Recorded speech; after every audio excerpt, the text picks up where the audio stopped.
My name is Rusif Husseinov, and welcome to Toptalk.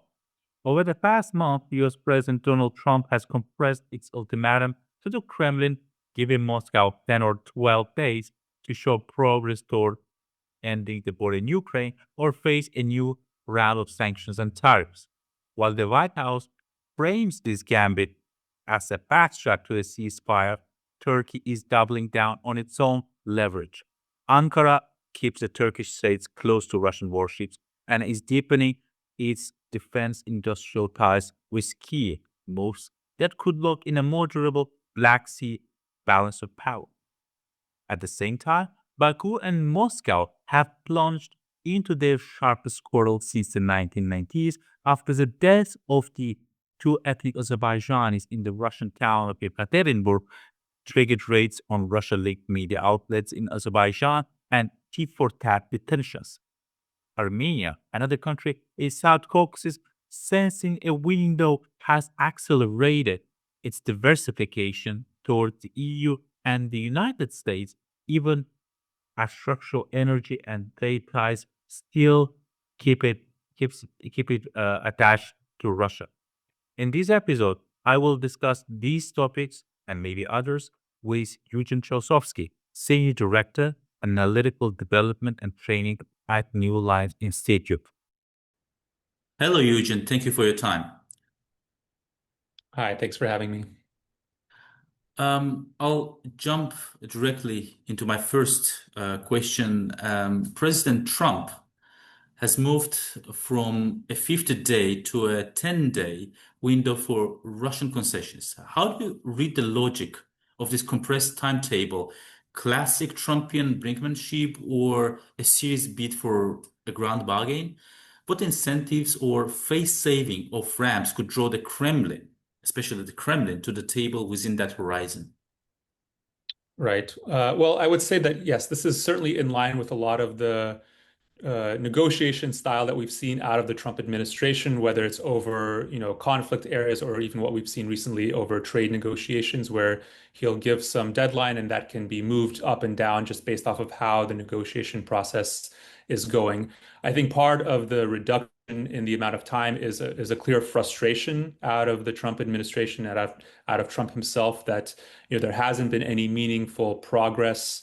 Not even mentioning a ceasefire agreement, but we've actually seen Russia's military activity in Ukraine only increase in recent months. I think July was the most reported drone and missile attacks out of Russia onto Ukraine since the conflict started. So clearly there's some frustration there out of the Trump administration and basically, signaling that this is not an open-ended process, that the sort of pressure tactics that have been floated, everything from increased sanctions to secondary tariffs on things like Russian energy supplies, that those will be implemented sooner rather than later if there's not some meaningful progress there. And so given that there was not any signaling out of Russia that was moving in that direction, that's part of why I think we've seen that reduction in the timeline. Now, in terms of off-ramps, I do think that there will be some opportunities. I believe that one of the U.S. representatives, Witkoff, will be actually traveling soon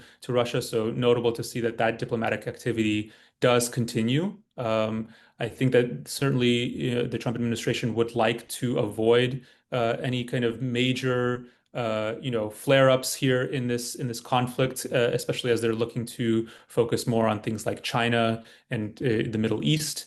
But it really will come down to what Russia and what Putin is willing to basically compromise on. I think that they've proven that they're not going to be, making any major concessions until their own interests are addressed. So this is where we get into the more difficult stage of, competing interests and objectives and things of that nature. But I do think that there is still some room for maneuver there, and we'll likely see if there's going to be any progress over the next week or two. Yeah, many observers, including myself, were really puzzled why the Kremlin did not accept Trump's offer back in spring, because it was more like it fit more Russia's best interests, and many even speculated about this grand deal of dividing Europe again into spheres of influence. Do you have any explanations for that? I think that part of it is that, Putin has still some objectives in the Ukraine conflict that have not yet been met. And here I'm Mm. talking both from a broader diplomatic standpoint. I mean, yes, while it was a big, victory in a sense, or a big progress from Russia's standpoint to have NATO membership off the table for Ukraine from the US, that's certainly significant. But we're still seeing a lot of support, both economic and military, out of the Europeans and the US to Ukraine. So that's something that I think the Putin administration wants to be reduced, if not stopped.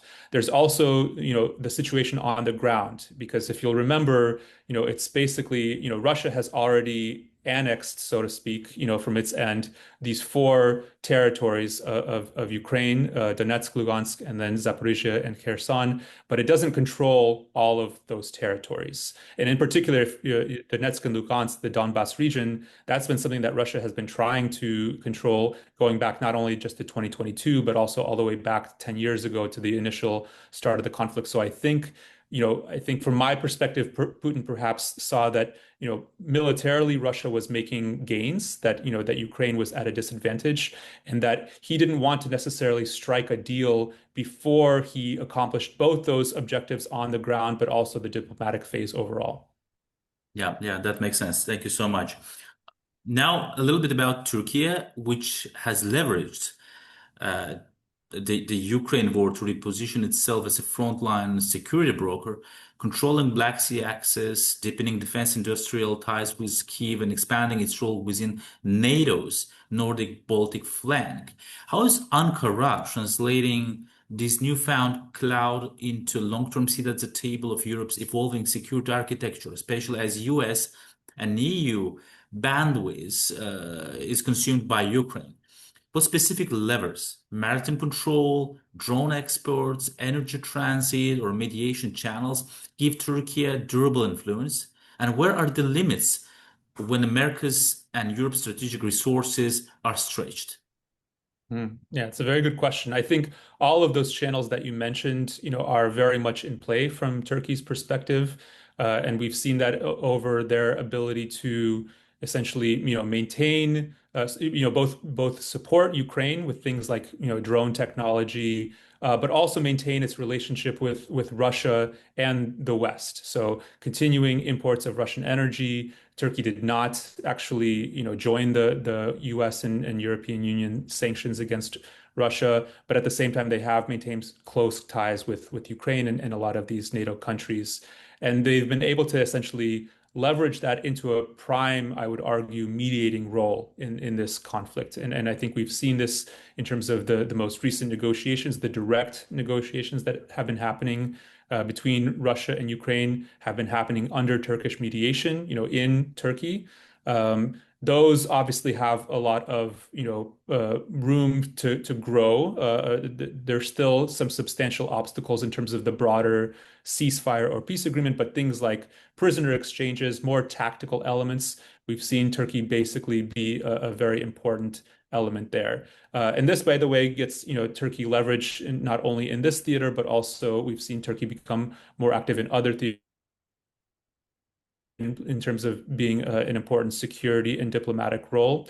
But they do face certainly some constraints, right? I mean, Turkey is not in a position to be able to, to force or to influence an agreement. That's been difficult even for the US and the Europeans to do.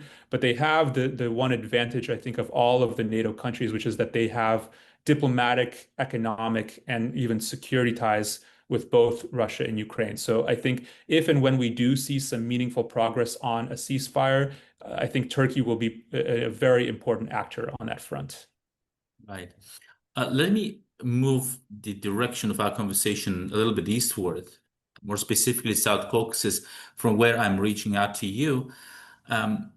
In the past few months, this region has also made headlines, especially in the Russia context. Let me start with the Azerbaijan-Russia relations first. Baku's unusually public confrontation with Moscow suggests the Kremlin's deterrence power is fraying.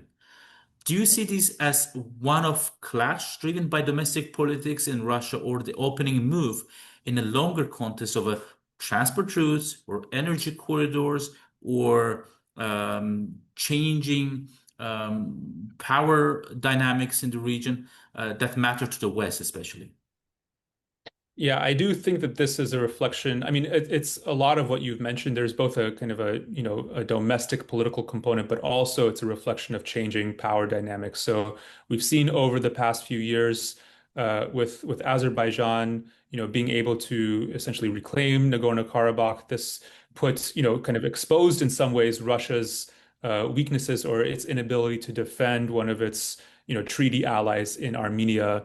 And this has, I think, been one of the areas where Russia has been on the back foot in the Caucasus.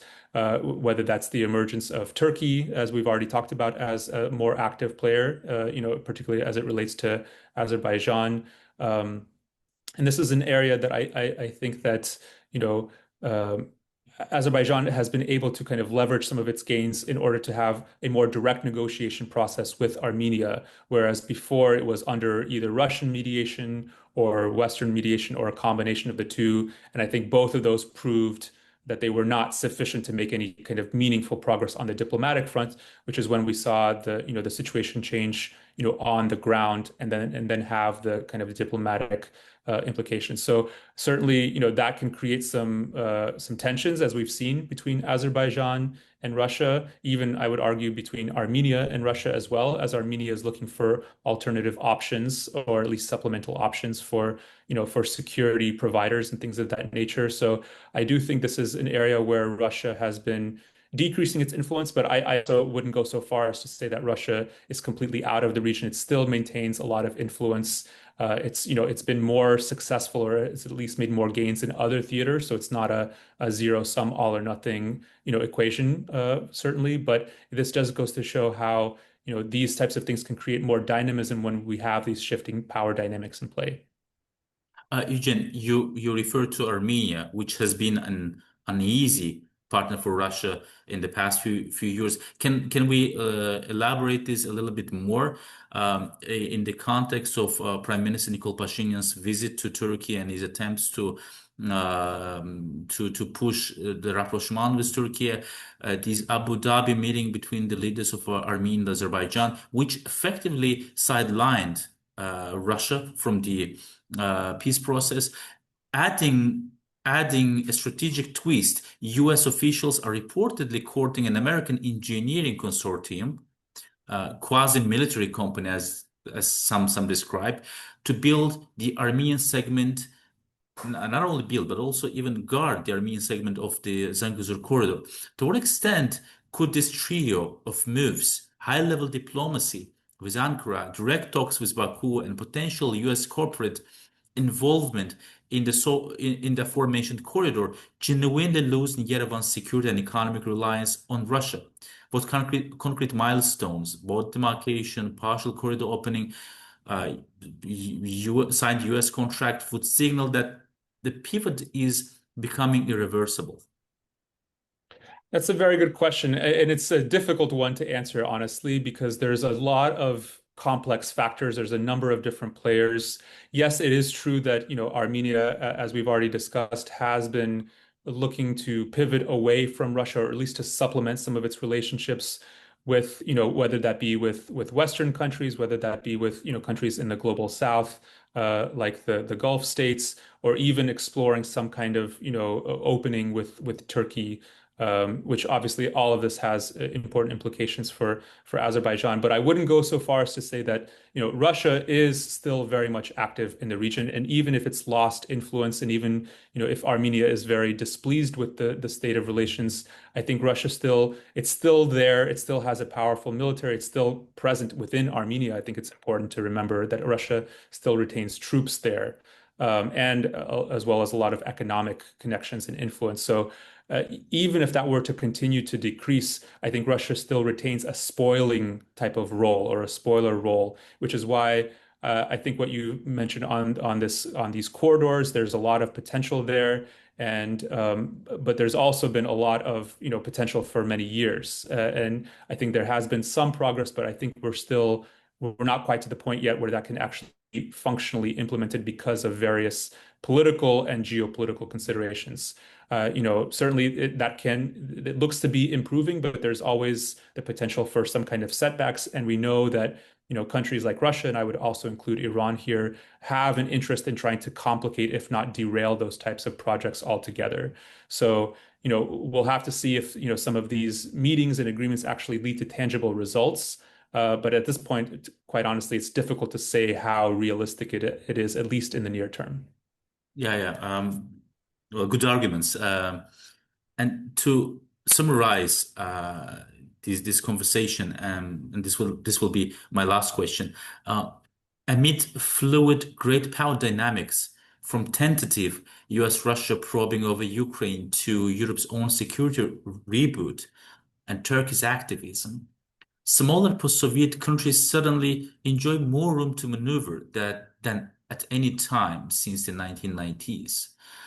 What vulnerabilities accompany their heightened agency when the broader balance among major powers becomes increasingly unstable? Yeah, very good question. I think I agree with you that there is more opportunities for some of these smaller countries to maneuver, but with that also comes vulnerabilities and potential risks. So just using, for example, what we just talked about, in Armenia's case, where they are now being able to, seeking to diversify their relationships, if not, completely away from Russia, but to have other, whether it's for security or economic reasons, that they have more room for maneuver there. Azerbaijan even more so because it's traditionally had a lot of that type of strategy that it's utilized, I think, very effectively in order to achieve some of its objectives. But looking at Ukraine as a warning example of this, when you're trying to maneuver between larger powers, whether it be Russia, whether it be the West, whether it be even some of the regional players like Turkey and Iran, you can use that to your advantage, but it can also backfire as well. Where perhaps the countries that you're diversifying away from can make their presence or their influence felt in a not so positive way. Let's just put it this way. So it's really important to have those opportunities, which I think are higher than they've been in a long time, but to maneuver them very carefully and very strategically, kind of weighing both the opportunities and the constraints simultaneously, with a kind of a longer term goal in mind. So yes, I do think that this is a particularly unique opportunity, but in this multipolar and more dynamic world that we live in, it's one that comes with unfortunately considerable risks. Mhm. Well, dear friends, it was Eugene Chausovsky, Senior Director, Analytical Development and Training at New Lines Institute. Thank you very much, Eugene, for your time and for your valuable insights. It was a very interesting conversation. Thank you. It was my pleasure.